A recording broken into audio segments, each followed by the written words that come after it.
Gente, primeiramente, vou mostrar pra vocês a geleia de damasco. Geleia de damasco. Esse daqui é meu primo.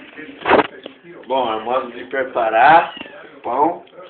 Aqui, você põe uma salsicha, abre no meio, mas é uma salsicha pequena, né? Pega a geleia, põe na outra parte do pão, aqui, assim, ó. Nojento do caramba, mano. Ou não, quer dizer, foi quase a metade do pote de geleia, né? Aí você tampa, né? Tem que tampar o bagulho, né? Com leite. Leite!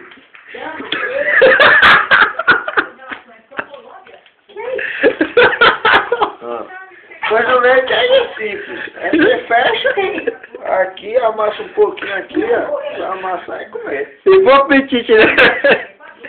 Essa foi a receita de hoje da Alexandre Maria Braga. Falou!